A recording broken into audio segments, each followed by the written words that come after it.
as you will have seen, a participant in the film and a genocide survivor, but he's also an indexer and cataloguer for the Genocide Archive in Rwanda.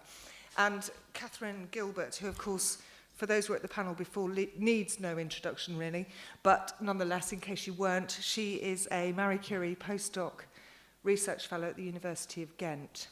So I thought the way that we could do this was, I was going to ask a couple of questions of our panelists to start with, and then open it up to the floor in case you had any questions yourself. So if it's okay to start with you, Piotr. I wondered if you could explain to us what your motivations were for making this extraordinary and accomplished film. Do this. Yeah. Thank you very much for that lovely introduction, and thank you everyone for still being here in this heat. So the motivations for making the film were multiple.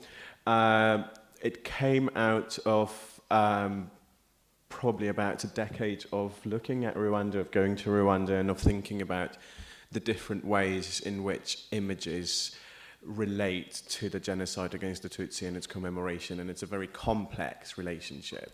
So I'm going to focus on the kind of main three reasons. So the reason why I say that the relationship between the genocide and images is complicated, because people seem to have a lot of theories about that connection, and a lot of them quite contradictory. So on the one hand side, the genocide has been described as genocide without images. And the reason for it is that there are no or very few images of the actual genocide or killings. So there's one famous piece of footage recorded by Nick Hughes from the top of the French school in Kigali, showing the death of 3 people. So that's the genocide without images bit. And then on the other hand, internationally at least, the genocide was mediated completely through images. There were a particular type of images with the representational tropes of non-Western world, so images of suffering, images of anonymous bodies, images of victimhood, but actually also in a historical sense very complex images, because the majority of the images were taken in the refugee camps in what used to be Zaire, or in Burundi or in Tanzania. So that was an event that was connected to the genocide, but also very separate from it. But these images came to signify this. So what I wanted to do with the film is to challenge the idea of the genocide image, because there is a certain very Western expectation of evidence, of pictorial evidence of violence. But actually, to people who lived through it, this isn't the importance of having the records on image of how your loved ones died. The genocide image, the most important image, is how they were where they were alive. And I thought that was an intervention that hadn't happened in the Rwandan context, which is why it was important to make the film. The second reason was that I wanted to do something that shows Rwandans as active consumers and users of images, not just their subjects, and most of the time they're most of the time anonymous subjects. So we had lots of red lines, kind of formal red lines for the film, something, for instance, like no voiceover. So another kind of representational trope, especially when it comes to documentaries about Rwanda, is that the voices of the survivors are used to illustrate wider points made by either academics or journalists or someone connected with the kind of, I suppose, more traditional sense of authority. I really wanted to avoid that. Everyone was able to choose the language they speak in as well, which again is a significant thing, especially in a country like Rwanda where the population had been mobile for many years. So yeah, maybe I stop at 2 because I don't want to. There were lots of other reasons, but I think those are the 2 main ones. Maybe they'll come up later. I log off, right? I think so. We have a complicated sound system up here.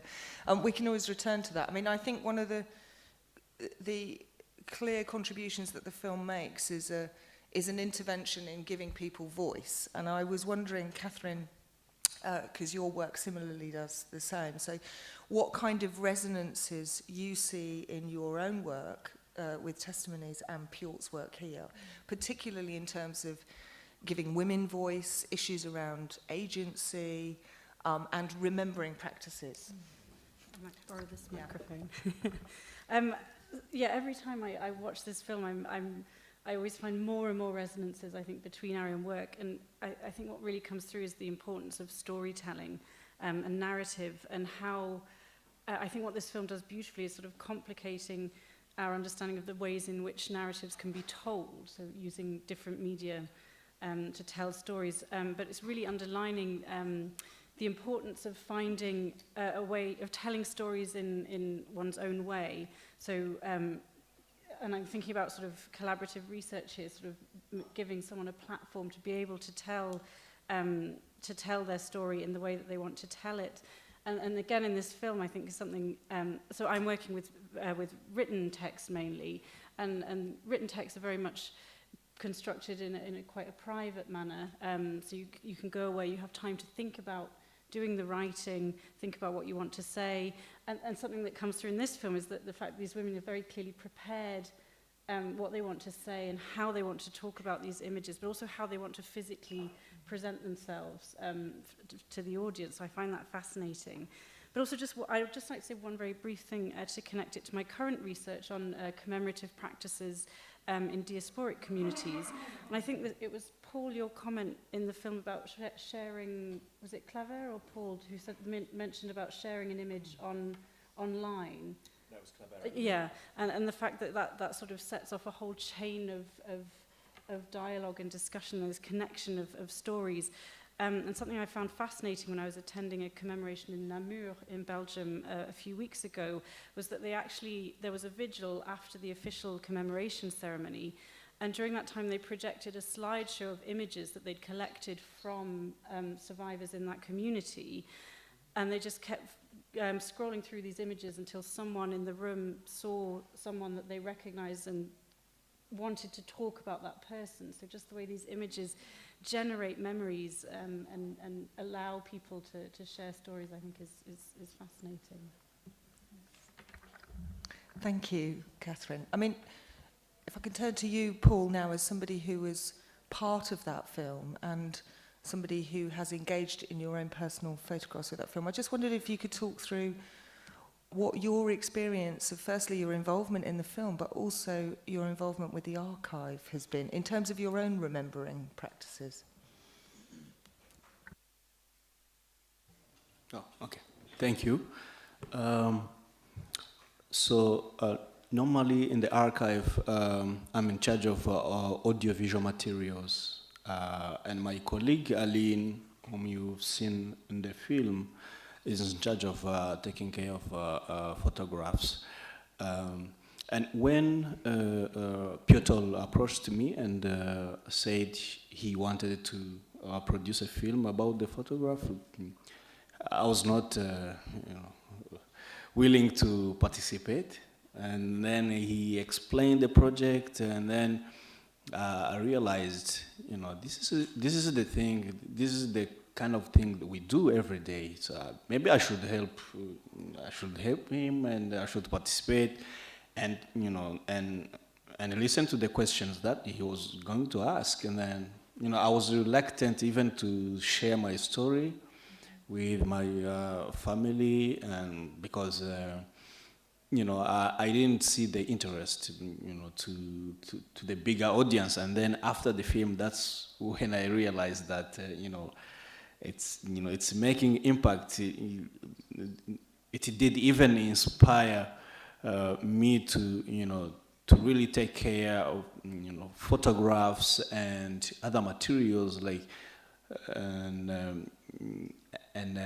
look at my family, because I left with a few pictures of my father, only one picture of my mother, whom you've seen in the film, and other siblings, I don't have their pictures. And then this film, when it was finished, I was emotional, and I realized how powerful, it is, and how pictures can make impact on lives of specific survivors, and then after that I adopted new ways of like now I have a lot of pictures of my daughters. I have 2 daughters and a wife, and I make sure that every moment, funny moments, important moments are captured, because I say, you never know.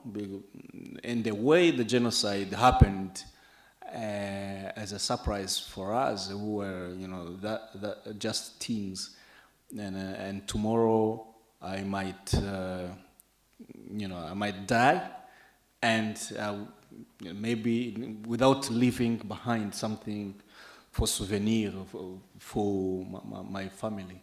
And I make sure that I take videos of my daughters playing with me, and messages. So I can say, like, the Piotr's work inspired me a lot, And for the work I do, it's a routine. Like, I try to be as professional as I can, and taking care of the pictures of our audience, of survivors who come to us, and trying to improve the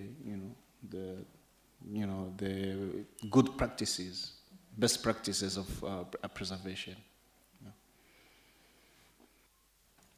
Thank you. That's, I mean, it's interesting to hear that, because one of the questions that this film raises for me, and also thinking, having spoken to you and thinking about Catherine's work too, is the extent to which we as scholars or archivists are actually engaged in a kind of co-creation of remembering practices with the very communities with whom we engage.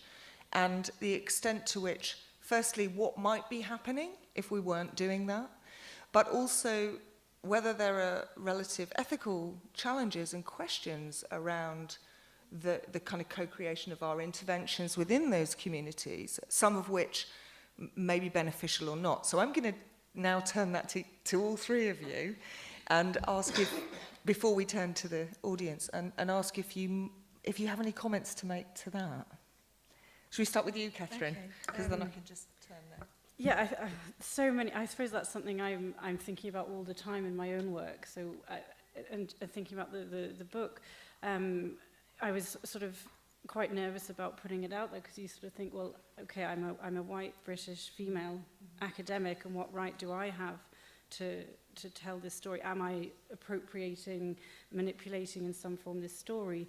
And that's what I was really interested in this idea of collaboration in the writing of the testimonies. So to what extent are these collaborative writing processes beneficial, enriching, or potentially dangerous? Because I actually talked to one woman who said she felt that the interestingly, a male journalist, the journalist she was working with, was trying to appropriate her story, and he wanted to put in a lot more explanatory material, and he wanted his name on the front cover, and she didn't want that. So I think this is something we need to be thinking about all of the time. I think I'll stop there, because I think it's already, yeah. Okay.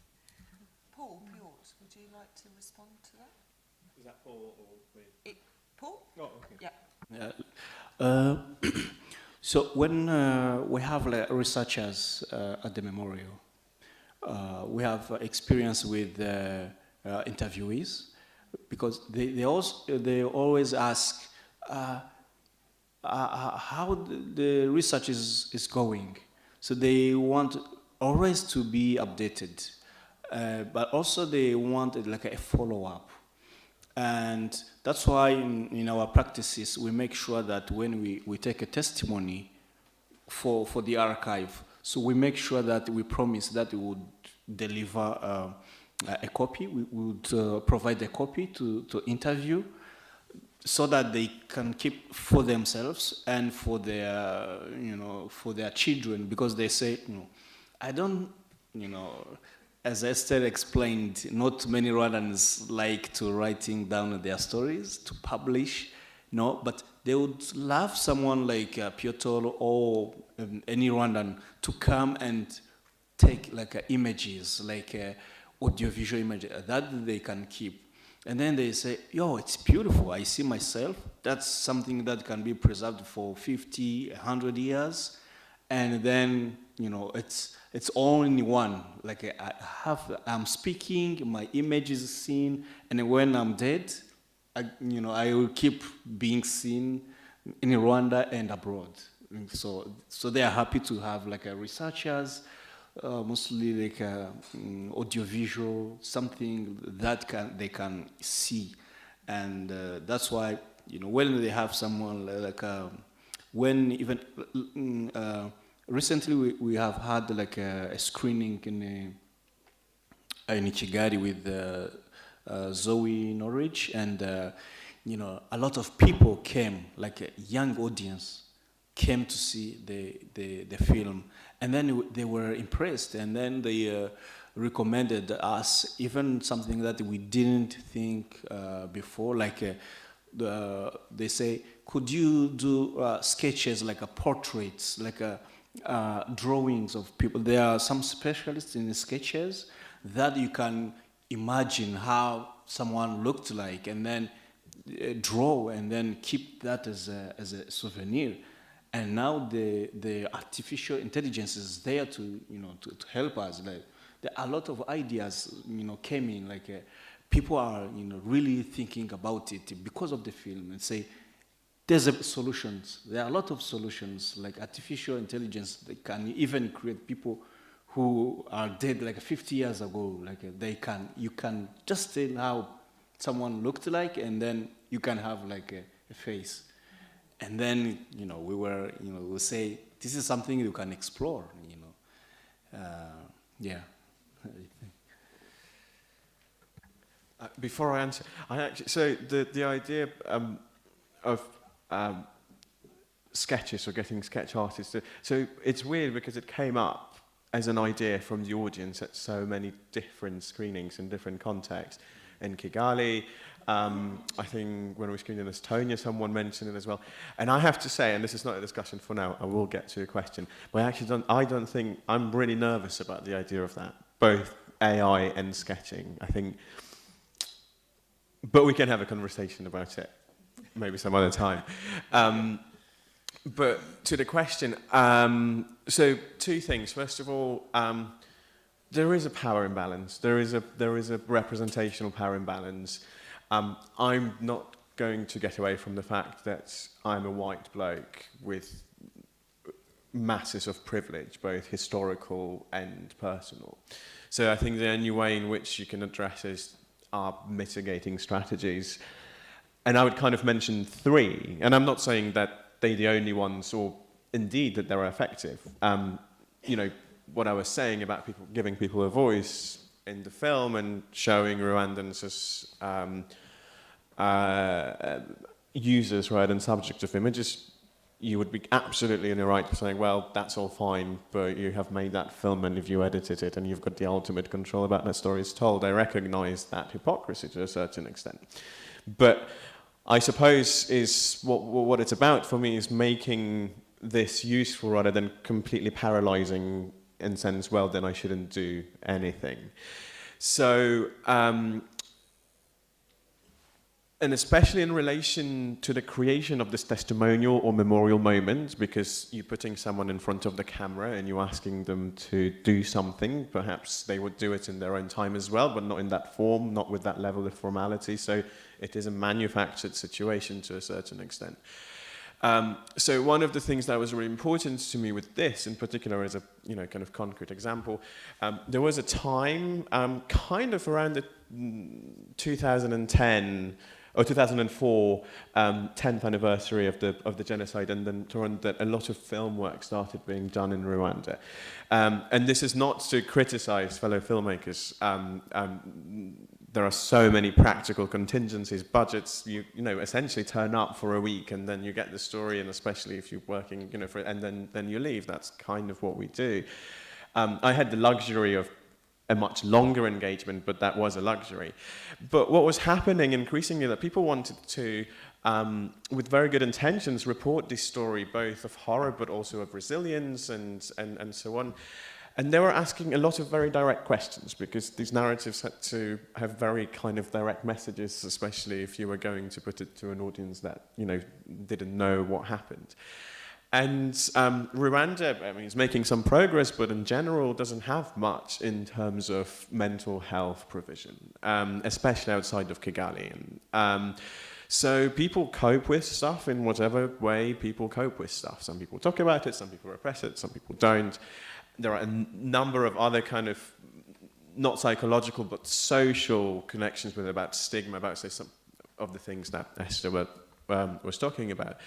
So people would come in for a few days and ask these questions, and very often leave people re-traumatized, because they wanted to answer these questions honestly, and it was important to them to convey that message. It's important to so many survivors I spoke to that the knowledge is out, that information is out. But they weren't great afterwards, and there was no support for them. So I really wanted to avoid this. So one of the reasons, so this is a kind of example of a mitigating strategy. Obviously, the people who speak like Paul in very touching personal capacity, but are connected to the archive, I knew from before, and we've known each other for a while, but the women in the film, apart from Cecile, but the women from rural Rwanda, and again, that was massively important to me, to have people from outside of the memory discourse, from outside of Kigali, which is really a very different world. We approached them through a wonderful woman to whom a lot of credit has to go. It's called Emilienne Mukansora, who's one of the few therapists working in rural Rwanda with mostly female genocide survivors and survivors of gender-based violence. And we asked her, do you know people who, in your medical opinion, would not necessarily be adversely influenced by that kind of participation? So we met a number of people with a few focus groups. And then the other side of it, what was really important as well, was the fact that should something happen, because to a certain extent you can't predict it, there would be a support network to somehow deal with it. So that's one thing. And another brief one thing, sorry, I don't want to dominate this, also the participatory nature of this. So the first cut of the film went out to the participants, you know, before it was finished, before it was aired anywhere. And what was brilliant, so Emilienne organized a kind of informal screening for the women from the film, for Oliva, for Claudine, for Adeline,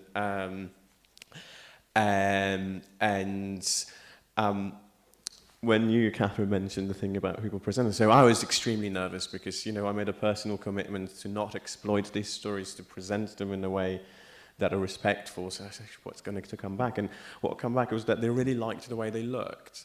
And then they were really pleased that, you know, the clothes worked. So actually, something that wouldn't occur to me, but it was really important, the way in which you present yourself, you know, notions, thing, and so on.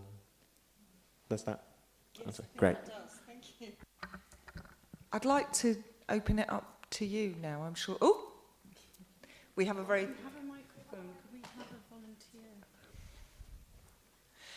What would be helpful is if you could just say your name and where you're from before you ask your question, so we can... Hola. Okay.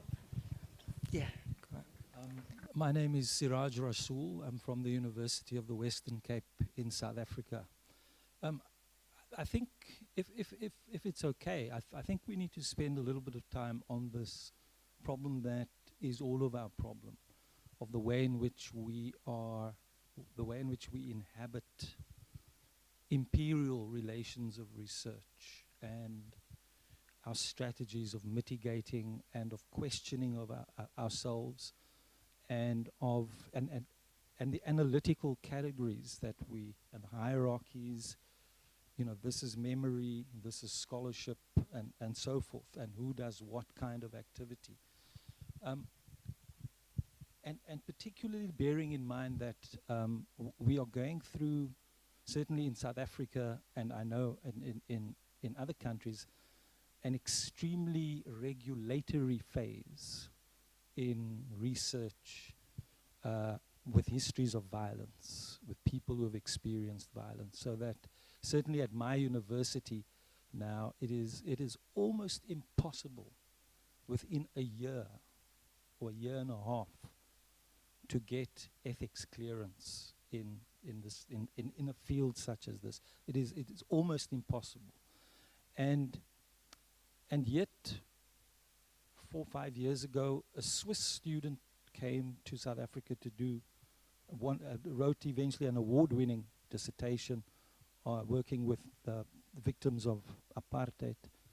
Not a single application for ethics clearance, right? So, and this is the so I'm interested in what the procedures were, because that is one way of mitigating, you know, all of the projects represented in the front. And then secondly, I'm interested in the engagement that would have happened with Rwandan scholarship. I mean, one of my former students is Charles Kabwete Mulinda, who is a major scholar of the experience of Rwandan genocide.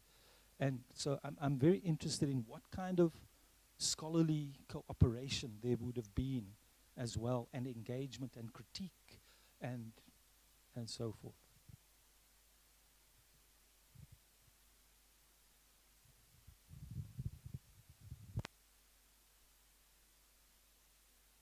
So we have could we bring the mic down to the front here? We'll take a couple and then respond to them collectively.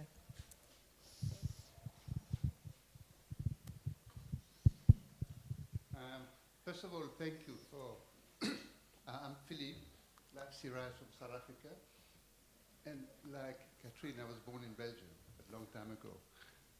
First of all, I would like to thank all of you for this very moving movie. I feel privileged to have been here. I've been many times in Rwanda. It brings all sorts of emotions and impressions. I have a quick question and a comment. A quick question, who will see this movie or this documentary? Has it been on TV somewhere? That's a question.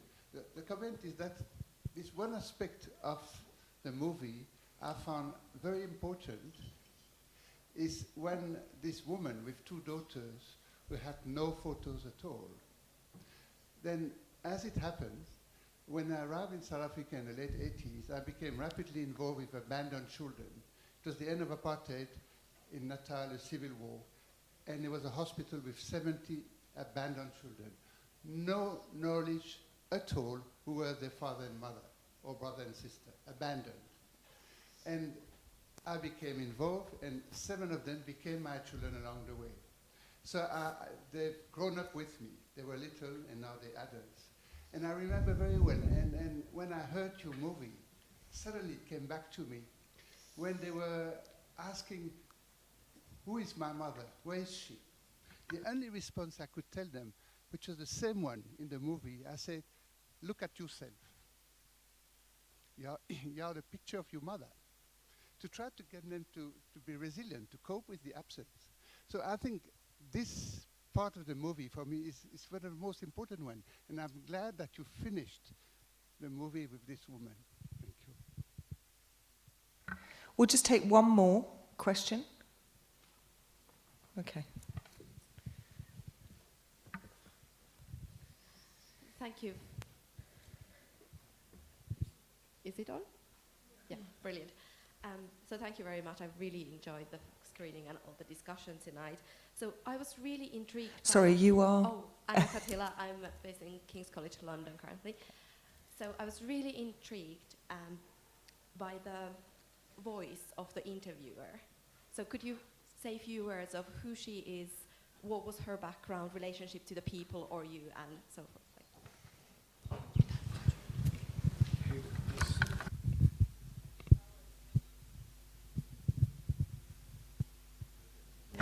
I think there are a couple, if I can pull them all together, yeah, because I think there are some questions there that are very specific to the film.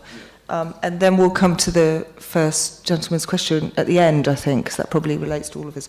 So, the voice of the interviewer and also who saw the movie. Okay, so in terms of who saw the movie, rather incredibly in an unlikely way, and the film got distribution in the States on national television, so it went out to a big audience.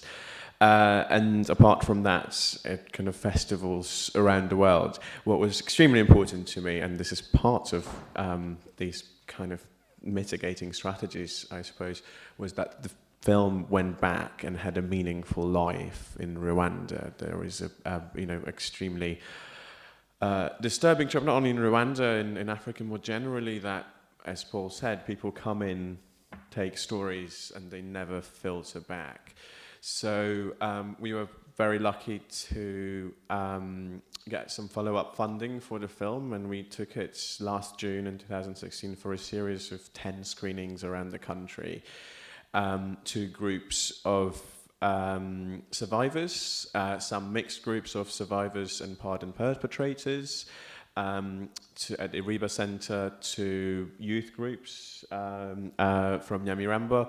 So it had, and we made the effort to get out of Kigali as well and show that film in places where it would be difficult to do that. What was wonderful is that we were thinking about the different barriers that people might have in coming to see such a film. And as both Esther and Catherine point out, so many of them are so kind of pragmatic and almost kind of forgotten in academia as not theoretically interesting. But a small thing like, subsidy for transport, because you need to come and see it from afar, became massive things. So we did that, and the responses were, and another thing that we did was to make sure that the people from the film, everyone apart from Cecile, who was ill, got the chance and do the Q&A and talk about their experience and share their experience of that, to give them a bit more ownership of it, I suppose. The voice of the interviewer, not only does she have a voice, she also has a name. It's Clementine Dusabajambo, who worked very closely with me on the film. To my shame, I'm not a Kenya-Rwanda speaker, so I conducted interviews in English and then conducted the pre-interviews in translation with each of the women, with Clementine present, and then we designed the conversation she was having with the women on camera based on these. And Clementine also interviewed you, didn't she? So maybe you could say a few things about that. And you did a Q&A with her recently. Yeah. Okay. She's a fantastic Rwandan filmmaker in her own right. Please do check out her films. Paul, do you want to say a few things about the process of interviewing with Clementine? Yeah. Oh yeah, Clementine, not only she's a good interviewer, but also a filmmaker. She has, I think, produced like 2 films.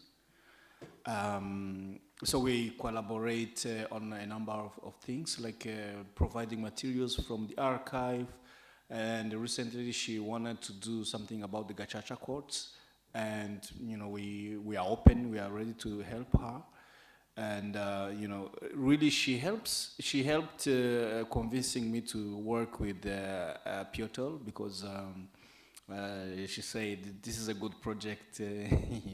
You shouldn't hold back, and she convinced me, and we worked together, and she's brilliant. Yeah, I would recommend anyone who is coming to work on films in Rwanda to work with her. Yeah.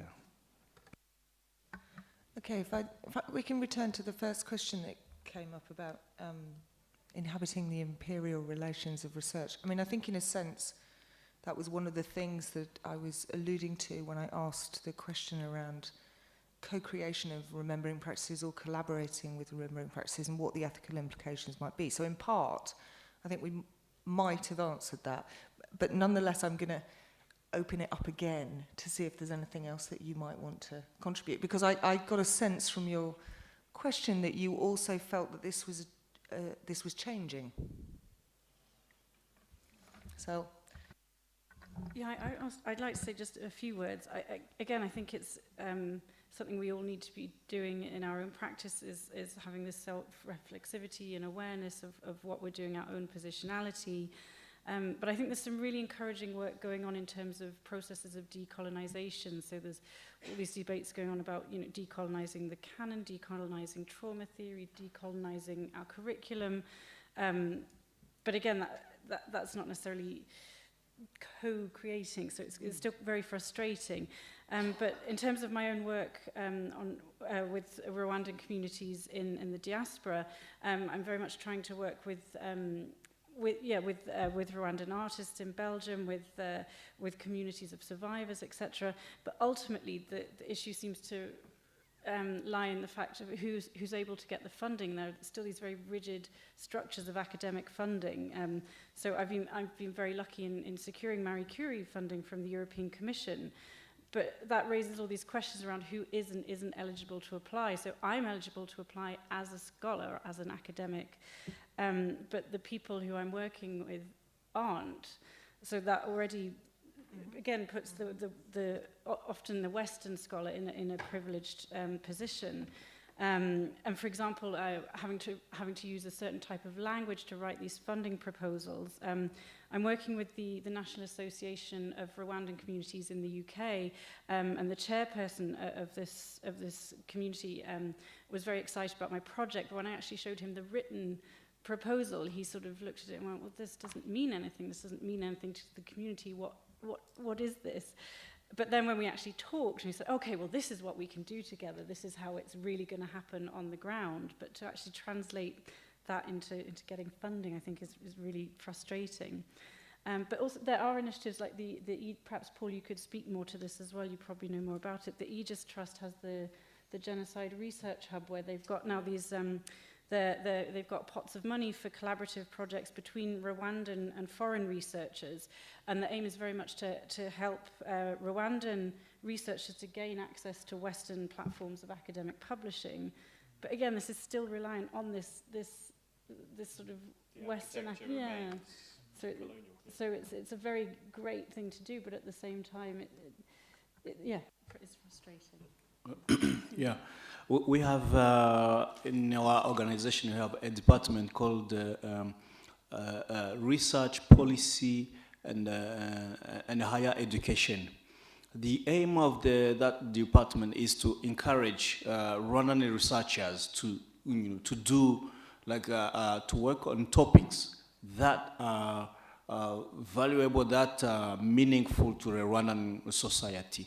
Like identity, all those topics, reconciliation, social justice, transitional justice, all those topics that are meaningful in the post-genocide society. All the initiatives that we have, we have initiatives that we call homegrown solutions, including gacaca courts. As you know, we couldn't try the Rwandan society. We couldn't try genocide, alleged genocide perpetrators. There were more than 1 million involved in the genocide, and you imagine it could take 1,000 years to try those people. Meaning, the people who needed the alleged perpetrators, survivors, would have died without seeing the kind of justice. So homegrown solutions include all the solutions that are from within the Rwandan society, that you can go back in the history and before the colonial period, creative solutions that can help the society to move forward, because these modern Western solutions had failed. We had tried it right after the genocide, and then it had failed. Of course, the ICTR also tried to provide kind of justice, but if you compare, and then the implications, and then the outcomes, and the money that it cost, on both sides, like a traditional ones and international ones. You can imagine that's something that you can look at. But that department, research, policy, and higher education, is to encourage Rwandan researchers. And sometimes we have a call of proposals between Rwandans and non-Rwandans. So there are certain amount of money, like £2,500 to a team of Rwandan and non-Rwandan academics. And then they work together, they publish the papers that can be exploited by the government, the NGO, the civil society, and anyone interested. That I think we have also a website, Genocide Research Hub. If you put it in Google, you can Google. We have you can download the papers. You can use those papers, and I think it's useful. Thank you. Thank you, Paul. I'm conscious that we're already half an hour over time, and it's been a hot and long day. So if it's okay with everybody, I think it would be a good idea to draw this to a close. But I wonder if you could join me in thanking Piotr, Paul and Catherine for their discussion this evening, and also Piotr for the film.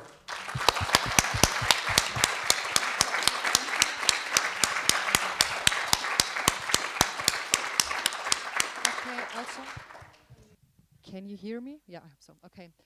Thank you very much also from the local organizing committee, again, for this wonderful documentary, also for you to be here.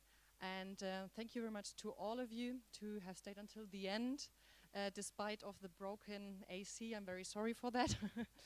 And it was a great pleasure to have you here, that you've spent all the time with us here, to welcome you here in Madrid. I hope you enjoyed the conference. I hope you could make new contacts, to get new insights, to learn something more, to push further your own research, even maybe a little bit of personal growth. And I hope I see you all in Charlottesville, no? So I would like to thank you also in the name of the presidents of the Memory Studies Association, in the name of the local organizing committee. Thank you very much.